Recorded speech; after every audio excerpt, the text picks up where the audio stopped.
Seja muito bem-vindo, Dr. Sinclair. Obrigada, viu, por estar aqui. Muito obrigado. Vai ser um prazer apresentar um pouco do nosso trabalho à frente da Clínica Perfeita, esclarecer dúvidas e ajudar algumas pacientes que talvez estejam pensando em realizar uma transformação em algo que incomoda no seu corpo há algum tempo, que já inclusive afeta diretamente seu bem-estar. Isso mesmo, autoestima, né? Com Então certeza. hoje, ó, Dr. Sinclair deu alguns tópicos para a gente abordar aqui durante o programa, para a gente entender um pouquinho mais a fundo.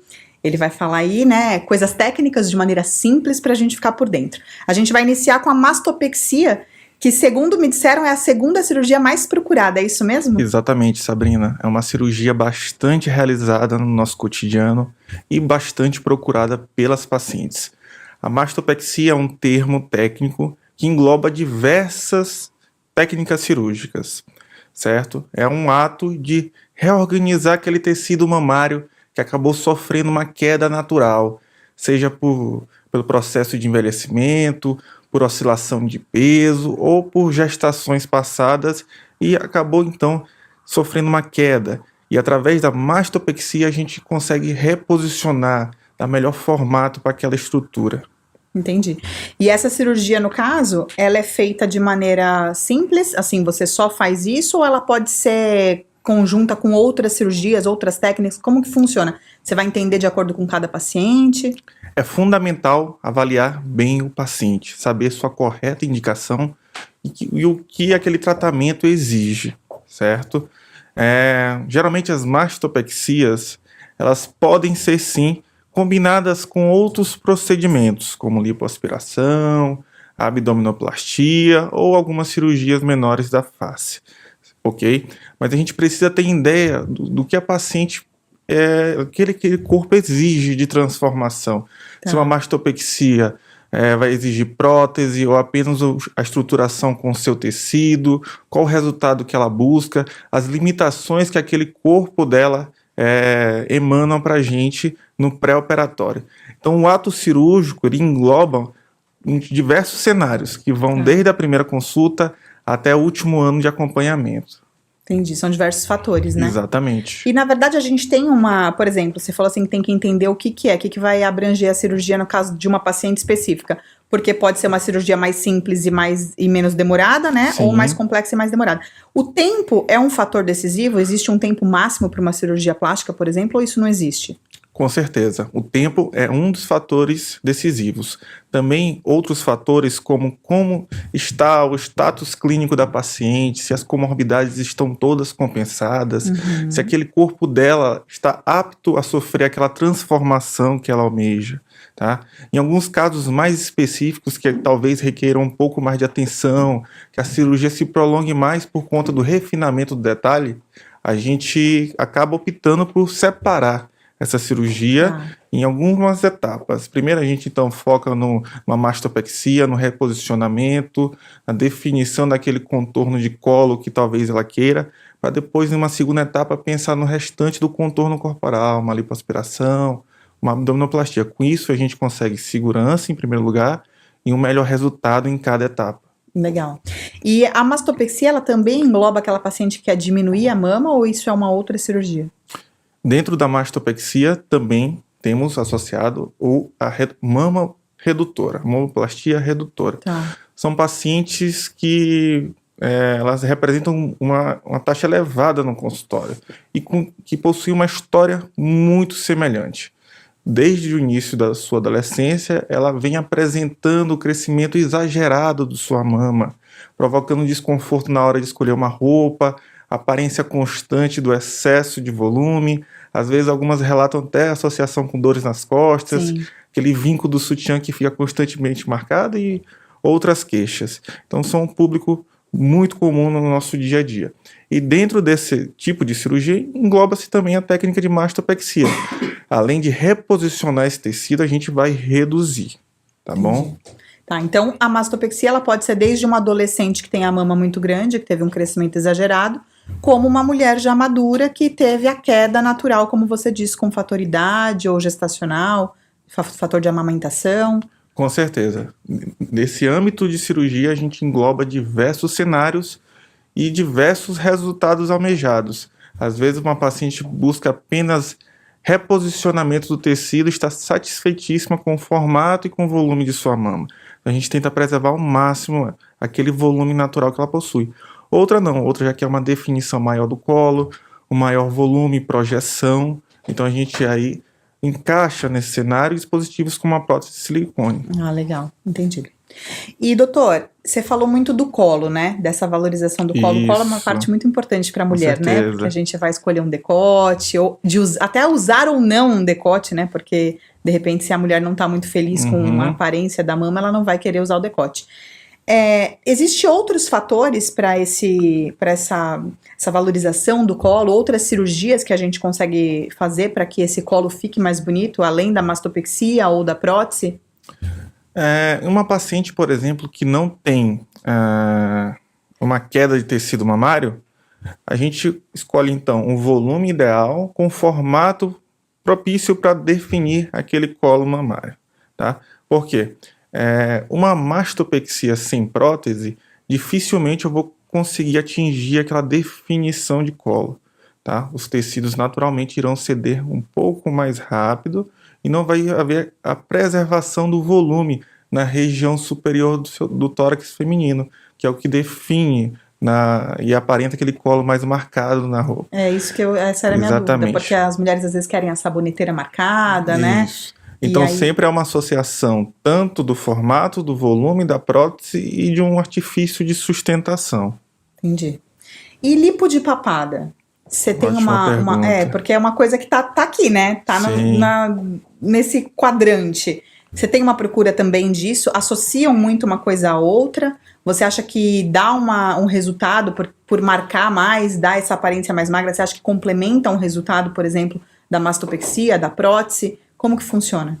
Olha, são associações de cirurgia possíveis, tá? A lipoaspiração de papada é um procedimento teoricamente de menor porte, mas que exige sim sua correta indicação. E a gente sabe que o contorno dessa região cervical, do pescoço, faz parte de todo um cenário de jovialidade, uma pessoa jovem. Então, quando a gente tem aquele acúmulo, aquele excedente tanto de pele quanto de gordura nessa região, acaba destoando um pouco, principalmente hoje em dia, que a gente utiliza tanto selfie, tantas fotos no Instagram, em rede social, então uma área com certeza de destaque. E claro, pode ser uma associação sim combinada se a paciente tiver uma correta indicação. Entendi. Tá bom? Mas a lipo de papada sozinha, ela precisa ser feita no hospital também? Você falou que por ser simples, pode ser uma cirurgia clínica ou não? Pode ser feita sim no consultório, em ambiente propício e seguro para isso. Tá? Anestesia local, às vezes um ansiolítico leve para paciente. E dependendo da idade e fatores como comorbidades bem controladas, a gente consegue realizar sim na clínica. Tá. E a lipo de papada, ela tira o volume, né? Exatamente. Como qualquer lipo. E como que a gente faz o tratamento da pele, para que não sobre pele, para que não fique... como que chama aquele bichinho que tem um gogozinho? Um peru. Exatamente. Isso é uma ótima pergunta. Inclusive, é um dos fatores que causam, se não analisados corretamente, insatisfação no resultado de lipoaspiração de papada. Né? Quando a paciente já tem nesse cenário um grau de flacidez de pele. Sim. A lipoaspiração por si só, ela não retrai de forma satisfatória os tecidos. Então, para tratamento dessa região, quando excesso de pele, a gente tem a cervicoplastia, que é uma cirurgia também, a qual a gente consegue acessar tanto as camadas superficiais, quanto camadas profundas da região e refixá-las no local ideal. É importante a gente entender como é que funciona um pouco o processo de envelhecimento. A gente não ganha apenas flacidez superficial. As estruturas profundas, que muitas das vezes são as que dão mais contorno e definição, são as que são afetadas e que perderam sustentação. Então a gente tem que tratá-las também. E isso é com cânula? É durante a lipoaspiração ou não? É outro procedimento? Geralmente através de incisões bem localizadas na região posterior da orelha, a gente consegue acessar essas estruturas. Com o ano, essa cicatriz tende a ficar bem fininha, bem escondida no cabelo e tende a evoluir super bem. Que legal. Mas é o tratamento mais eficaz, sem dúvida. Então essas duas combinadas são bem satisfatórias, né? Sim, com certeza. Isso a gente parte sempre da correta avaliação do paciente. E quais são as outras cirurgias, falando aí de face, pescoço, que são as mais pedidas em consultório? Com certeza, a blefaroplastia. Pois é, esse é trava-língua, blefaroplastia. Exatamente. A blefaroplastia é a cirurgia na pálpebra, é isso? É a cirurgia do rejuvenescimento do olhar. Olha que frase bonita. Gostei. Porque o olhar é realmente a porta da nossa alma, né? Janela, né? Exatamente. Quando a gente tá com aquele olhar com excesso de pele, com as pálpebras volumosas por conta da bolsinha de gordura, às vezes a gente passa uma impressão de constante cansaço, com certeza. seriedade, as olheiras inclusive ficam mais perceptíveis, tá? E através da blefaroplastia a gente consegue retirar o excedente de pele e de bolsinha. São realizados 2 cortezinhos na região superior que ficam muito bem escondidos quando a paciente está com o olho aberto. Porque fica nesse vinco. Fica no vinco da pálpebra, tá? E por ser uma região bastante vascularizada, com uma qualidade um pouco melhor da pele se comparado com o resto do rosto, essa cicatrização tende sempre a ter um bom aspecto. Eu vejo mesmo, fica imperceptível, né? Exatamente. Comparando, por exemplo, com uma cicatriz de... Porque dá medo de fazer, né? Com certeza. Porque no rosto e você vai ficar com aquela cicatriz. Mas comparando com uma cicatriz de mama, ela fica quase invisível. Exatamente. Algumas pacientes já com 3 meses de pós-operatório, a gente já não consegue nem notar o edema ou qualquer vestígio dessa cicatrização, devido justamente à qualidade dessa pele nessa região. Então, uma cirurgia também de pequeno porte, realizada em torno de umas 2, no máximo, horinhas. Pode ser feita em consultório. A gente, particularmente, por conforto da paciente, opta para realizar no centro cirúrgico, uma sedação leve, a paciente relaxa. A gente consegue realizar esse ato cirúrgico com segurança. Entendi. E ela pode ser feita tanto na pálpebra superior quanto na inferior. Ou nas duas. Ou nas duas, que é o mais comum. O processo de envelhecimento ele age em todas as estruturas do nosso rosto, tanto na porção superior quanto inferior. Então, e na inferior, aonde fica o corte? Fica na região infraciliar, logo abaixo dos cílios, ou seja, bem escondidinha também. Sim. Por conta desses pelinhos dessa região. E ela tira também essa flacidez. Ela trata tanto o excesso de pele, quanto as bolsinhas de gordura prolapsadas, quanto o excedente de músculo, que às vezes algumas pessoas têm essa protuberância muscular que precisa também ser ressecada. Que legal. Tá? Trazendo mais sustentação para essa região infraorbital, que é essa região infrapalpebral. E me fala uma coisa, o lifting facial, você acha que ele caiu em desuso? É menos procurado hoje por conta de tantas opções que nós temos, né? Menos invasivas, talvez? Você acha que as pessoas ficaram com mais receio de fazer? Porque no passado era muito usado e muitas pessoas ficaram até deformadas, né? Por liftings mal feitos, não sei, ou com resultados não tão satisfatórios. Isso, exatamente. Eu acredito que a cosmiatria, ela retardou o início da realização do lift. No passado, os pacientes com 40, 45 anos tinham uma maior procura já pela realização dessa cirurgia. É uma cirurgia que particularmente eu gosto muito, tá? Cirurgia de face, por conta da delicadeza que existe. Sim. Mas quando bem feita. E quando bem feita. Bom. E utilizando aquele conceito que a gente reforçou alguns minutos atrás, que o processo de envelhecimento ele atinge todas as camadas do rosto. E o que mudou então da cirurgia de face atual para a passada? Que a gente compreendeu isso. A gente não tira mais somente pele. A gente trata todas as camadas. A gente refixa a musculatura, a gordura no local correto. E além de restaurar o volume em paralelo a isso. Ah, que legal. Então isso acabou perdendo aquele estigma daquela boca de coringa que às vezes algumas pessoas ficavam. Antes era puxa a pele para trás e pronto, só costura atrás da orelha. Esticava a pele. Era isso a cirurgia basicamente. Umas décadas para cá, os cirurgiões plásticos reforçaram um pouco o aprofundamento da anatomia dessa área e a gente começou a compreender como se trata de forma correta. E hoje, dificilmente, uma paciente, quando tratada bem, sai com aquele estigma que outra hora a gente percebia. Tá? Legal. E é uma cirurgia que, acredite, não é mais aquele pós-operatório sofrido, não causa dor. O desconforto mais nas primeiras semanas quanto ao inchaço local. Mas isso é muito particular de paciente para paciente, tá? E num geral, volta-se à atividade normal ou necessidade de repouso, quantos dias? Eu oriento as pacientes em médio um afastamento de uma atividade mais rotineira, mais presencial, pelo menos por 3 semanas, tá? A partir disso, quando a gente já retirou todos os pontos, todos os cuidados, evoluiu-se naquela drenagem do edema de forma mais intensa, ela acaba retornando para suas atividades rotineiras, como trabalho, academia, etc. Ok. E a lipo de papada, que a gente não tocou nesse assunto, ela exige um afastamento das atividades normais? A lipo de papada geralmente exige um afastamento de 3 a 5 dias. Depende pouquinho. muito do procedimento que foi realizado, da intensidade do paciente que foi realizado o procedimento, tá? Mas geralmente é um afastamento bem breve da sua rotina. Os cuidados mais são aqueles cuidados quanto à drenagem linfática, para acelerar o processo de cicatrização, aquelas fitinhas maravilhosas que a gente chama de tape, que contém muito inchaço, que são importantíssimas em qualquer cirurgia, e contém também muito a formação dos roxinhos, que são as equimoses. Ah, legal. E, doutor, assim, acho que a maior preocupação hoje em dia é justamente isso, né? Uma cirurgia que não te afaste muito tempo da sua atividade normal, as pessoas buscam essa praticidade, né?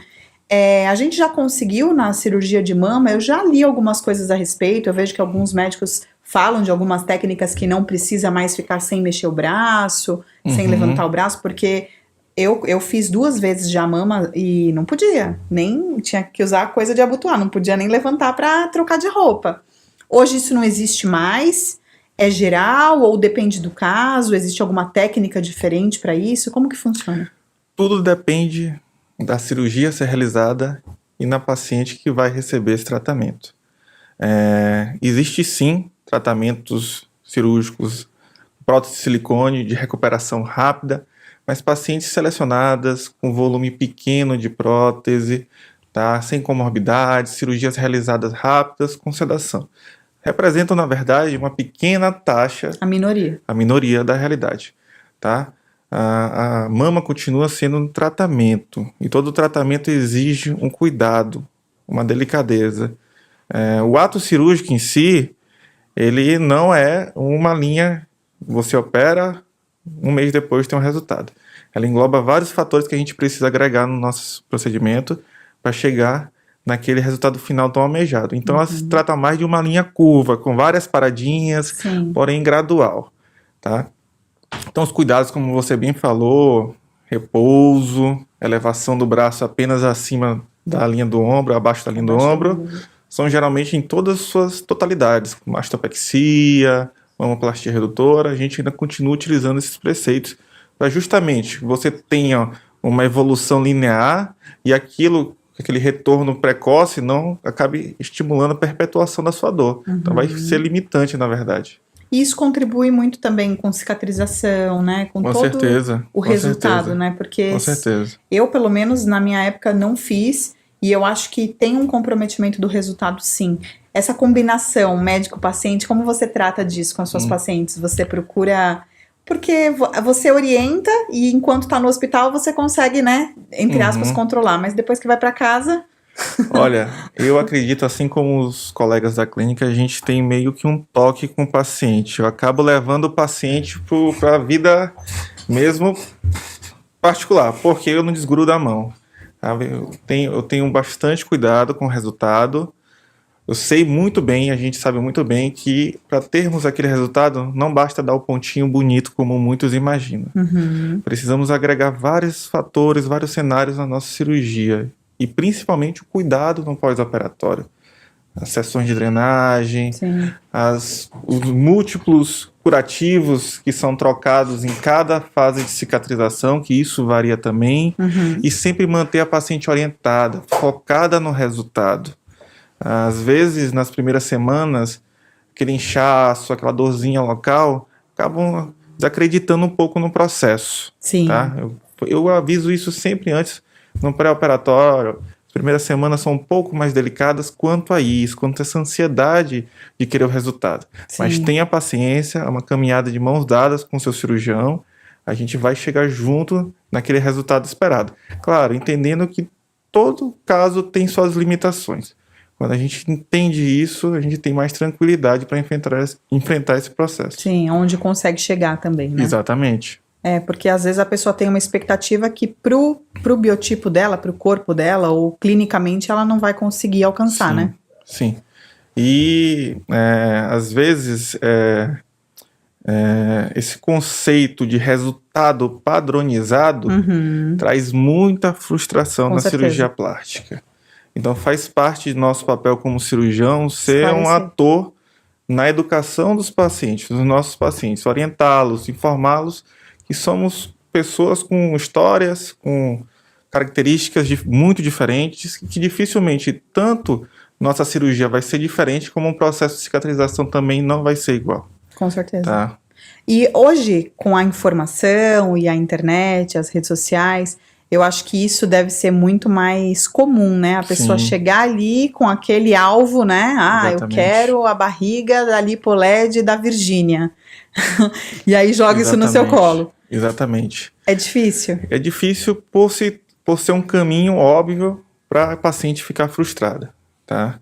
E às vezes torna-se uma missão nossa fazer com que ela entenda que o corpo dela primeiro merece um planejamento para depois passar por um processo para atingir um resultado ideal. E que dificilmente esse roteiro vai ser igual de uma pessoa para outra. Muito dificilmente. Então isso se torna difícil hoje com a internet. Às vezes é muito comum a paciente, doutor, chega pra gente, eu queria um resultado de seio natural, mas eu quero ele bem redondinho e com colo marcado. Já não é natural. Aí olha, então a gente não tem como fazer desse jeito. A gente precisa buscar um meio termo. Consigo te entregar um volume bom, satisfatório, uma projeção boa, mas a gente precisa decidir se é algo um pouquinho mais artificial Lógico. ou algo mais natural. Tá? Às vezes a gente fica tão bitolado assim, a sutiã interno, a alça muscular, mas nem sempre aquilo para o seu caso vai ser O ideal. o que vai trazer o resultado que você espera. Tá? Então é muito mais uma relação de confiança também. E você acha que, por exemplo, eu vejo às vezes também na internet, em Instagram, em Facebook e tal, as pessoas usam muito filtro, né? Então, foge completamente da realidade, acostuma-se com aquilo, né? Às vezes nem quer encontrar a pessoa ou se expor em público, porque é muito diferente, né? Sim, porque o sim. filtro, ele tem ali uma distorção da imagem, né? Não é o real. As pessoas chegam em consultório para tentar atingir aquilo, porque tem até filtros que brincam com isso. Sim. Eu vou chegar no cirurgião e vou pedir para ficar assim, e o filtro é aquele. Isso é meio até problemático, doentio, Isso, não? exatamente. Por trás de uma insatisfação com algum contexto do seu corpo, pode ter sim escondido algum problema emocional que a gente precisa tratar primeiro do que a cirurgia, tá? Deixar você preparado em todos os âmbitos para receber aquela transformação, porque o pós-operatório exige um pouco, você precisa estar estável, tranquila, Claro. para aceitar aquela fase, tá? E acredito sim que o filtro do Instagram, eu não critico pacientes que levam aquela imagem de Instagram ou aquela imagem de pessoa famosa, de uma amiga. Faz parte, né? Eu estimulo às vezes porque aquilo nos ajuda a conversar, me ajuda a entender o que ela espera de resultado, porque às vezes só falar é uma coisa muito, É verdade. muito vaga. Ela mostrando o caminho que ela quer seguir, eu mostro as opções para a gente chegar em algo próximo, tá? E dificilmente você vai conseguir chegar num resultado totalmente igual àquele. Sim. Tá? E é aquela conversa, né? Saber, olha, as opções que a gente consegue com segurança, em primeiro lugar, chegar são essas. É válido, aí a gente aceita aquele tratamento. Tá. E eu queria saber, a gente falou que a mastopexia é a segunda cirurgia mais procurada, né, no Brasil. Exatamente. A com primeira certeza. é abdômen. A primeira cirurgia, sem dúvida nenhuma, é a cirurgia de contorno corporal. Engloba tanto a abdominoplastia quanto a lipoaspiração. Tá. E hoje em dia, com a lipo HD, essa procura foi modificada? Isso mudou? As pessoas partiram para isso mesmo? Ou é uma parcela menor que tem esse desejo? O que eu percebo é que, às vezes, a divulgação do conceito de lipo HD acaba criando e alimentando uma ideia errada, que a cirurgia plástica é uma cirurgia de emagrecimento. O que eu vejo no meu dia a dia é mais ou menos isso. Na verdade, não. A lipo de alta definição são pacientes selecionados, Que já são magros, né? pacientes que têm uma massa corporal ideal, que têm uma rotina de atividade física intensa e que não conseguem atingir aquele corpo com aparência mais atlética, Tá. voltado para esse público. Mas Então ao mesmo é bem específico, isso, né? bem específico. Por quê? A lipoaspiração é um procedimento mais realizado no mundo todo, dentre várias cirurgias. E é um procedimento altamente seguro, mas precisamos preparar o paciente para ser realizada, para não ocorrer tantas complicações quanto a gente ouve falar. Para uma cirurgia de lipoaspiração ser segura, a gente só consegue lipoaspirar de 5 a 7% do peso total daquela volume paciente. total. Ou seja, se a gente realiza o procedimento em uma paciente que encontra-se fora de um cenário ideal, se a gente for optar por segurança, que é o correto, a gente não vai trazer tanta definição. E se abrir mão de segurança, a gente vai cair numa zona perigosa. Uhum. E, a meu ver, segurança e resultado, eles costumam andar de mão dada. Quando a gente realiza o planejamento correto e o tratamento correto, a gente consegue resultados satisfatórios. Sim, é o que está mais perto da excelência, né? Com certeza. Entendi, E me fala uma coisa, a retração da pele, que é feita hoje em conjunto também com uma lipoaspiração, Sim. ela é a laser. Sim. Isso aumenta muito o risco de necrose por conta dessa região, né, que é mais superficial, porque antigamente a lipoaspiração era em áreas mais profundas, né? Sim. Hoje com a lipo HD e com o laser para colar a pele é uma coisa mais superficial, né? Feita em camada mais superficial, não é isso? Ótima colocação. A lipoaspiração ela continua sendo realizada em camadas profundas. Claro que em pacientes que são candidatos ideais a lipo HD, a gente acaba superficializando para trazer maior definição, mas só em zonas específicas, zonas que a gente pretende criar sombras, reproduzir sombras naturais da musculatura do paciente. Mas na sua totalidade são em camadas profundas. Já o laser é uma dentre as tecnologias existentes de retração de pele. Hoje no mercado existem várias, que conseguimos, através da temperatura, do aumento de temperatura, quebrar moléculas de colágeno e retrair um pouco essa pele. Cada tecnologia tem, teoricamente, seu grau de retração. O laser, por exemplo, ele consegue, teoricamente, retrair até 30% da pele, e acaba que a gente consegue, em associações como cirurgias mini abdominoplastia, encurtar a cicatriz, ou até mesmo hoje já não realizar mais a mini abdominoplastia em alguns pacientes específicos, que antes eram candidatos certos para esse tipo de cirurgia, tá bom? E sem dúvida nenhuma, temos que ter cuidado, temos que realizar a técnica correta para reduzir riscos inerentes do procedimento. Todo procedimento tem seus riscos naturais. Claro. Ok? A gente realizando da forma correta, a gente consegue, teoricamente, reduzir esses riscos. E um risco de tecnologia que utiliza calor é, sim, a queimadura. Por isso, uma maior atenção do cirurgião, com certeza. Entendi.